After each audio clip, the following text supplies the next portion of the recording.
At 14, Barney Stepanow has already been to the school of hard knocks. He's bounced between the city and the reserve and pulled by the addictions on the streets.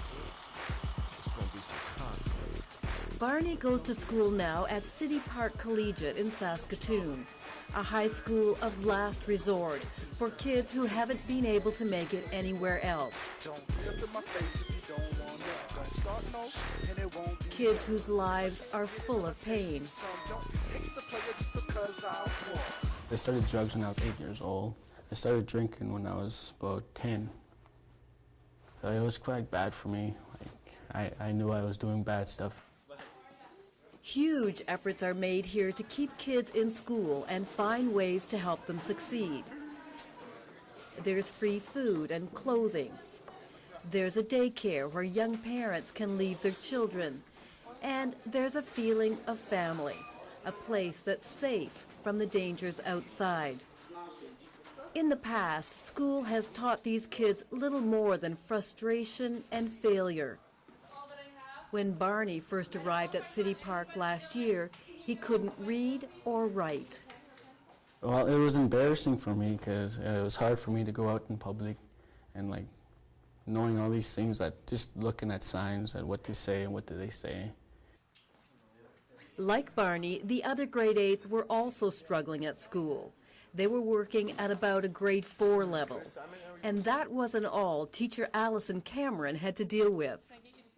Behavior is typically a problem, a lot of ADHD. More than half my class last year was ADHD, diagnosed on Ritalin. We see a lot of kids with oppositional defiance disorder, all sorts of diagnosed illnesses that prevent them from learning or from behaving appropriately. 14-year-old Destin Mesner was one of her pupils who excelled at behaving badly. He's a budding artist, but he was better known around school for his anger and defiance. Destin was a real challenge, even for someone trained to deal with behavioral problems like Allison Cameron. It didn't matter what I asked Destin to do, he said no. He would swear at me all of the time, tell me where to go, how to get there. That's kind of one of the reasons why I was put into an alternative school, is because I swore in class, and I used to not really like anyone at all. But Cameron could see enormous potential in her students. The question was how to get at it. She thought there could be an answer in a book entitled Spark by Harvard University psychiatrist John Ratey. Spark examines how exercise affects the brain. It promotes a process what we call neurogenesis, or growing new brain cells. There's nothing that we know of that does that better than exercise. It doesn't only help brain cells grow, says Dr. Ratey, it also affects behavior.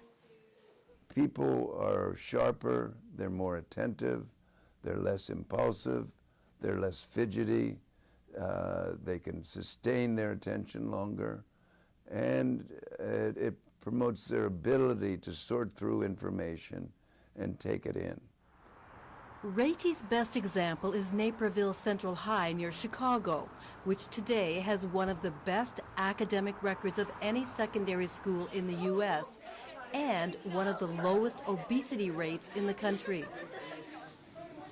18 years ago, the school developed a fitness program where every student did vigorous aerobic exercise every day for 45 minutes.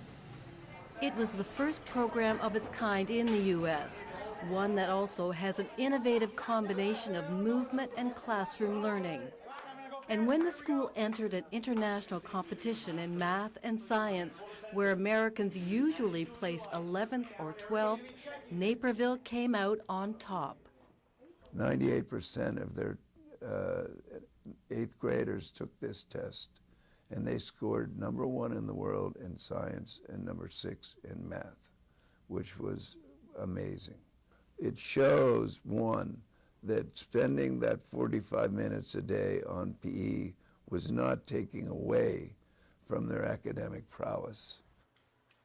Excited by Naperville, Allison Cameron went to her principal and asked if she could move exercise equipment into her classroom. Carrie Alcorn was easily convinced.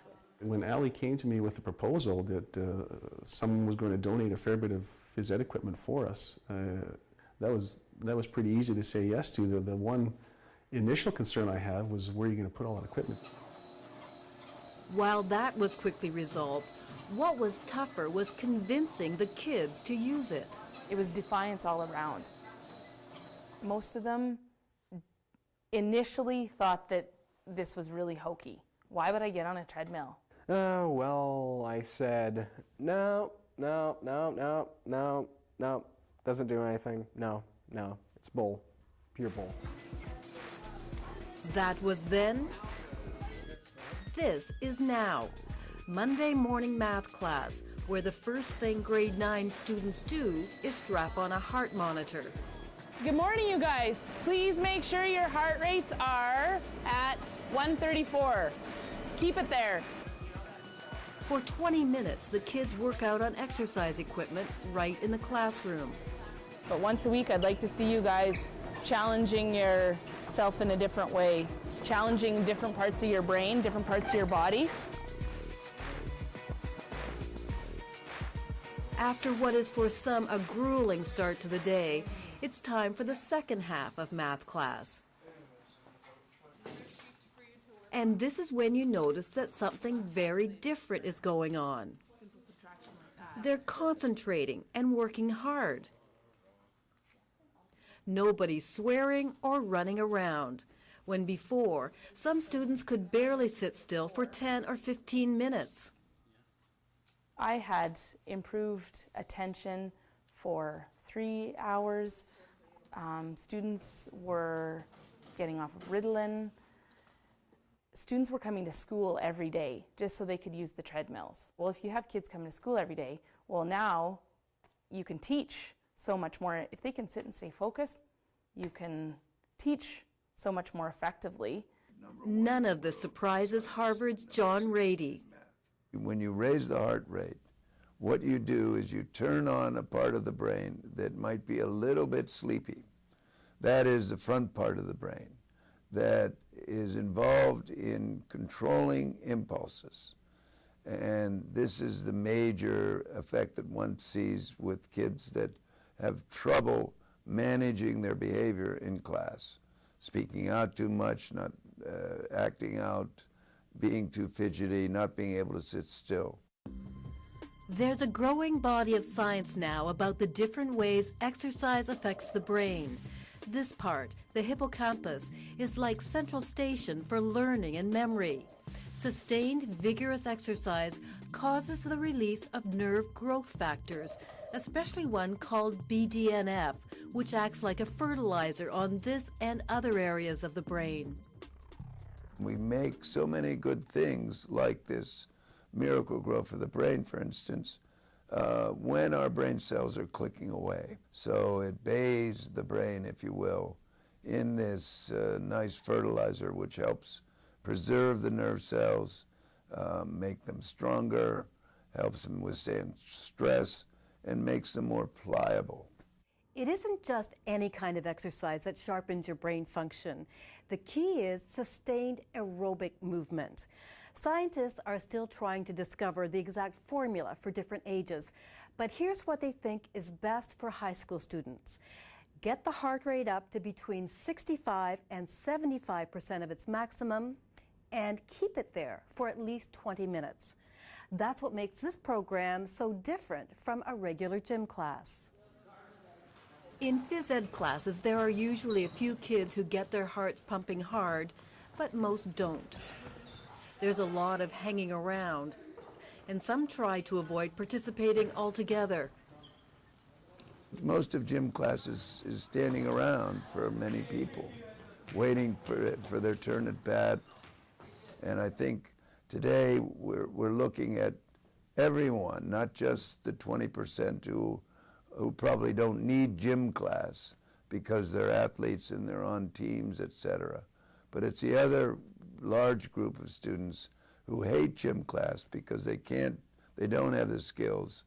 The programs that are most successful are where they're constantly in motion. Allison Cameron considers her experiment wildly successful, and she can prove it. Her grade 8s were tested before they began using the treadmills, and again at the end of the year. On average, they gained a full grade level in reading, in writing, and in math. There's no way to explain it other than this program. I had them from September till February, and I didn't see any sort of improvements even close to that. Wow. So in the last 4 months, the only thing that changed was the treadmills. So, how did Barney Stepanow do? Remember, at the beginning of grade 8, he couldn't read or write, and at first, things weren't looking good. I could not get him to sit in his desk. 10 minutes max, unless he was sleeping, which it was one extreme or the other. By February, he was the kid that had, for the first time, finished an assignment. Well, I just noticed, I started getting smarter. I started knowing, I started paying attention more. Barney also started talking about turning his life around and thinking about his future. I just see people out there doing drugs, doing needles. And I see that basically every day, and I look at that person and it's like, is that me? Is that how I want to grow? Is that going to be me in the future? During the 4-month-long program, Barney's academic performance took a huge leap forward. His reading improved over 20% and his comprehension by 400%. You always know something, Destin. I don't. Allison Cameron says Destin has benefited too. These days, they have a good rapport. He's taking a real interest in his classes, and he's less defiant. Destin and I have a really good relationship now, and I don't know that we necessarily would have without that. He really put a lot in this. For him, it was really out of his comfort zone. Yeah, kind of changed. What changed your mind? Well, I felt more energized, for one. I felt a little bit happy-ish. The biggest turnaround was in Destin's mood. He was able to control his anger and to concentrate more. But academically, he also showed remarkable progress. His reading went up by 25%, math 25%, and comprehension by 30%. At school and at home, kids are moving less and less. Unlike our ancestors who were on the move all the time, we mostly sit on our butts, hunter-gatherers of information.